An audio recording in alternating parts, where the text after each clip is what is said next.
जानती कि श्रीजगन्नाथ मंदिरर नैथिबा बाना सर्वदा पवनर विपरीत दिगरे उड़ी थाए। यह पछरे देवराज इंद्रंक एक पौराणिक कथा रही। कथा अनुसार जेतेबेले नीलाचल धामरे राजांक द्वारा श्रीजगन्नाथंक भव्य मंदिर निर्मित हैला सेतेबेले समस्त देवगण स्वर्गरु ओह्लाई आसी एहाकु दर्शन कले।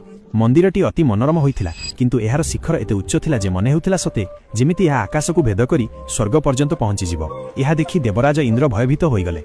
से भाबिले जे जदि मंदिर स्वर्गकु छुइबो तेबे तांकर इंद्रासन विपदरे पड़ी पारे। से संगे संगे पवन देवता वायुदेवंकु आज्ञा देले, तुमे नीलाचल प्रलयंकरी झड़ सृष्टि कर जेमिति एही मंदिर क्षतिग्रस्त हेबो। वायुदेव सेया कले किंतु आश्चर्यर कथा एहा थिला जे मंदिरर ध्वजा पवनर दिगरे न उड़ी पवनर विपरीत दिगरे उड़ीबाकु लागिला। इंद्र वायुर बेगकु आहुरी बढ़ाइले किंतु बाना उपरे कोनोसी प्रभाव पड़िला नाही। एहा देखि इंद्र एवं अन्य देवता माने भयभीत होइगले। जेतेबेले इंद्र क्रोधित होई वज्र प्रहार करिबाकु चाहिले सेही समयरे आकाशरे चतुर्भुज भगवान विष्णु प्रकट हेले। से कहिले, हे देवगण, एहा मोर धाम, एठारे प्रकृतिर नियम नुहे बरं मोर इच्छा चले। इंद्र निजर भूल बुझी पारिले एवं तुरंत पृथ्वी को आसी मंदिर शिखर को प्रणाम कले।